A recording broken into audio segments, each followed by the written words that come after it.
Hello Libra friends, I'm Annie Botticelli and welcome to my Libra May 2024 Astrology Horoscope Forecast. I'm calling the theme of this month, Shattering Limits.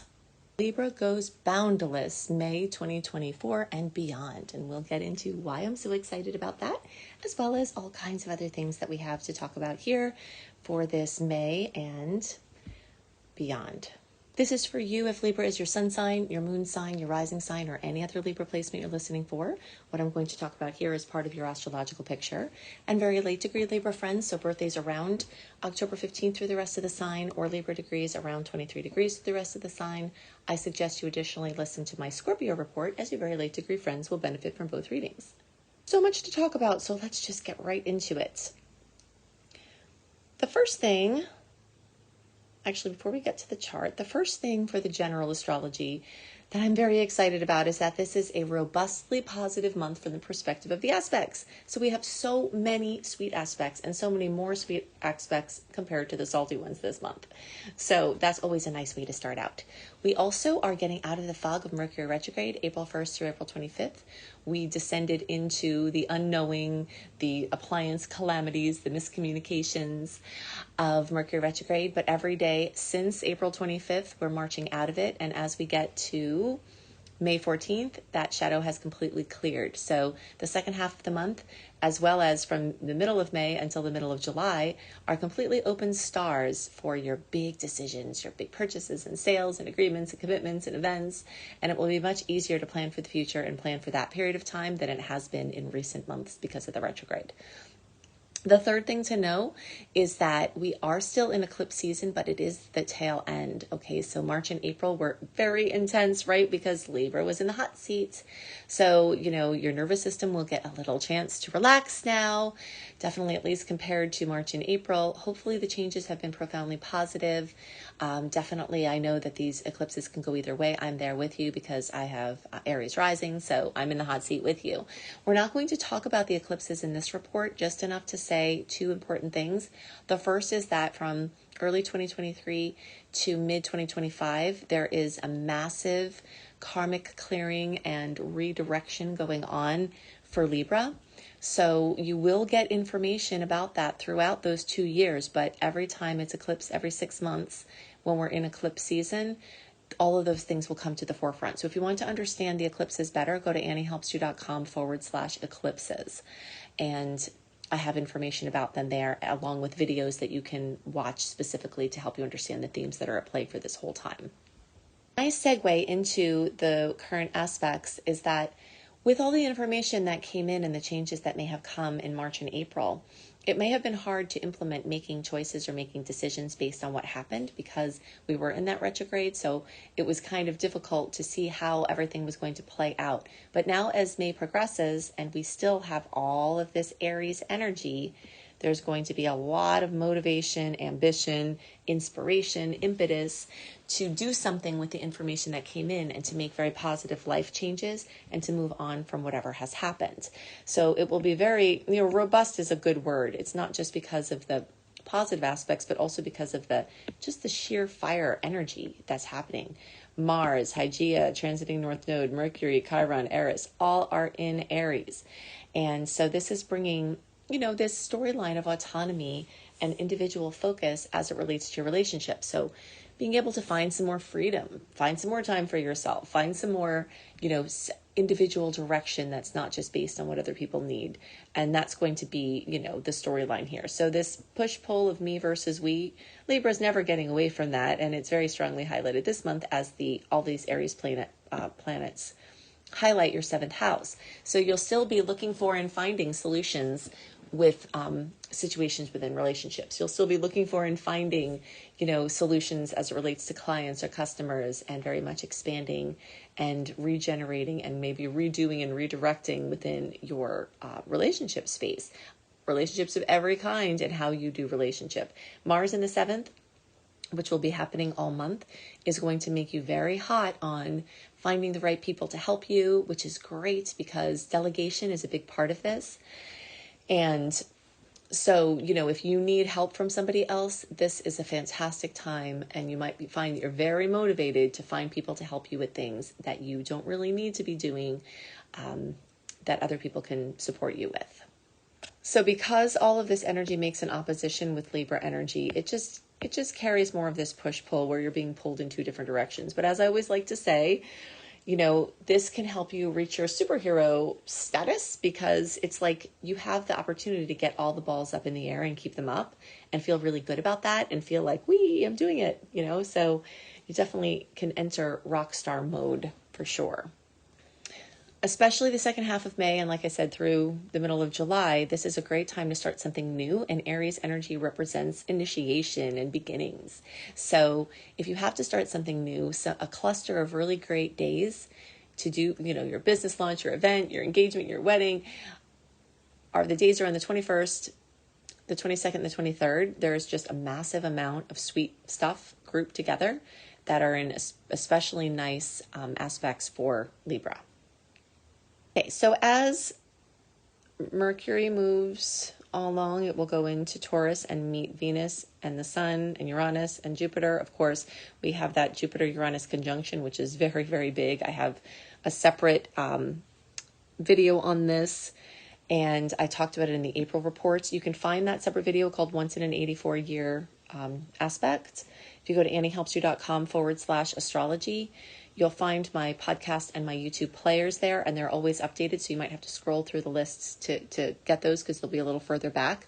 But the reason why it's important to keep up on this is because this still is current, because even though it happens April 20th, it's such a mega transit that it extends for all of April before, and it goes well through May 8th, just in the strongest part of it. So, this is a very rare combination that can bring massive change. And this is in your relationship space as well, but it's your relationship space with shared resources. So Venus, the Sun, Uranus in connection with Jupiter, all still, just really, really activating other people's money, spousal money, family money, inheritances, loans, government money, anything like that, debt, taxes. So you have a lot of possibly surprises coming there. And if you are needing some support there, putting in applications may bring you to get the news at this time. So, it's definitely very money oriented. It's very relationship and intimacy oriented. And the grounding energy of Taurus is very helpful here, because the Aries energy is obviously, very cardinal. It moves forward. It's very fiery. It's not very grounded. And the Taurus energy is the one stabilizing force that we have this month, because as the Sun and Venus get out, and then Mercury get out of Taurus, they're going to go into Gemini. And that is going to be very scattered. And this is going to be great for Libra, which we'll get into, which is part of why I have this wonderful title of Shattering Limits, Libra going boundless, which we will get to all of that. But just to understand the elements at play, Taurus is the grounding force here, and the Gemini energies that will be developing as the month goes on, and the Aries energies, everything is really scattered, energetic. So basically, we're excited about these grounding points, even though they don't make the best aspect for you, which means that you might have to get focused and deal with some of your 8th house money and relationship stuff. Along with all this other Taurus energy that you have in the 8th house, the new moon at 18 degrees of Taurus will be on the days around May 7th. And that will give you opportunity to set intentions for financial growth and stability, where you can focus on new ways to enhance your income or manage your resources more effectively. You can begin a self-care regimen. And you do have Saturn in your 6th house in a long-term way from 2023 to 2026. So Saturn is wanting you to get disciplined with your healthcare routine. And so this new moon, the days around the 7th, can help you make wishes or set intentions or get something in motion to really help you ground in those good activities for yourself and those good patterns.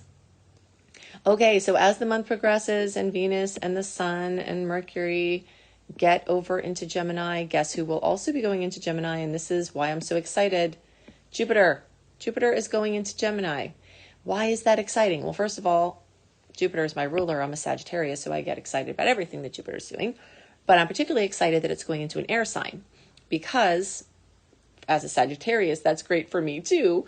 But for you specifically, this is going to make a trine, the most favorable angle in all of astrology. So from May 2023 to around May 2024 to around June 2025, you are going to have Jupiter, the great expander, the benefic, the protector, giving you and your sign kisses for this whole time. And you'll get direct kisses whenever it hits your exact placement.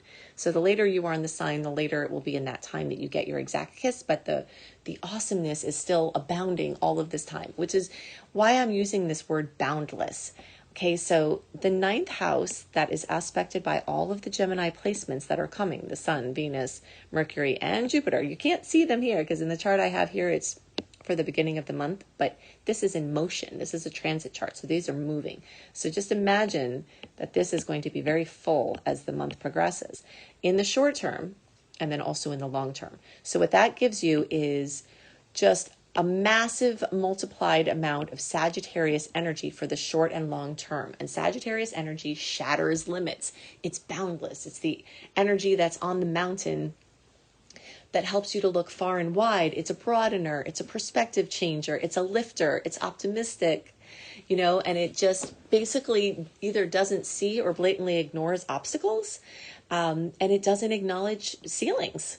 It's the gas planet. It's very big and it goes very, very big. And because Libras are in an air sign, when Jupiter goes into Gemini, it's actually going in the house that it rules. So Jupiter is very, very, very happy when it goes in the house it rules. Okay, so that's Jupiter. It's very, very, very happy. So Jupiter is going in its own house, the 9th house. The other planets are going there. This can offer great opportunities for adventure, long distance travel, international connections, learning languages, teaching, learning, finding your perfect education program, becoming, a teacher of things that you love, shattering these limits, expanding your consciousness, giving you solutions, tapping into your creativity, tapping into your spiritual source, remembering your connection to the universe. So it's really just, expansive is the word, but, that's a massive understatement. So May is going to be not only full of Jupiter being there, but also those other planets will breeze through, giving you kisses to your placement. So, this 120-degree angle of the trine, and then also activating that force. So if you want a long distance trip, if you are looking for immigration or visa stuff, anything like that, this is a really good time for all of that. And it can help you to just shatter those limits. On the topic of Sagittarius, we do have one more Sagittarius thing to talk about. In the days around May 21st, we've got a full moon in Sagittarius. Okay, so that is bringing more of this, embarking on a learning journey, planning your next big adventure, reflecting on your personal beliefs, and, having really good, fulfilling conversations and awarenesses about this. And for Libras, this is going to activate your 3rd house of Gemini. And this can also bring short-term trips and short-distance travel. And by the way, all those Gemini energies will make you be going around a lot. You'll be driving around, you'll be going around, you'll be communicating with people. It's a very dizzying type of energy. And the full moon can bring something to fruition, completion along those lines. I will post individual new moon and full moon reports, which you can keep an eye on at anniehelpsyou.com/astrology. That's my podcast and my YouTube player. Everything is accessed in an easy place. Also in the notes, if you click more underneath the YouTube title and then more again, you'll get into the notes and the links are there. On the podcast, the notes are underneath. So all of these links that I give you, you can find in those notes. This way, if you don't remember them by the time we're through. Pack your bags and get your passport. If you don't have a passport, you might want to get on that because this is definitely a time where you'll want to have it available. This is also very, very big writing energy. All of this Sagittarius energy that we talked about in the 9th house and this full moon energy is very much about writing, communicating, books, speeches, prolific expression, all of that. So be ready to be very activated. I'll give you a couple more dates to note. So, and remember, you can get more dates at anniehelpsyou.com. Put your email address and name in, and you can get my write-up of all of the sweet and salty dates, etc. But I'm going to give you some more now. May 13th, May 18th, and May 29th, we've got the Sun and then Venus and then Mercury making a conjunction with Uranus. So as those planets, so as Mercury Venus and the sun move over and connect with Uranus, that can bring surprises. It's ushering in this lightning strike energy. So something that seems to zap out of the blue. This can bring sudden upsets or stability being questioned. But it can also bring something amazing, like amazing news, an inventive solution, or random surprise money. So you want to guard yourself more carefully around those dates, because it increases the odds of sudden jostling, which presence and awareness could possibly protect you from. The luckiest aspects of the whole year, May 18th and May 23rd, the sun and then Venus conjuncting Jupiter.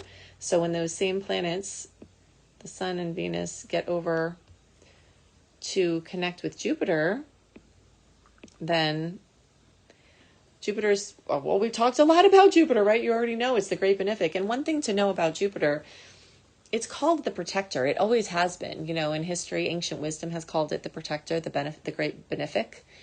And we know now, science has shown us now, that Jupiter actually protects the inner planets, including the Earth, from the outer planets smashing into them, because its gravitational field is so profoundly massive that it actually locks everything into a protective format and kind of holds in place the golden ratio, which is the mean distance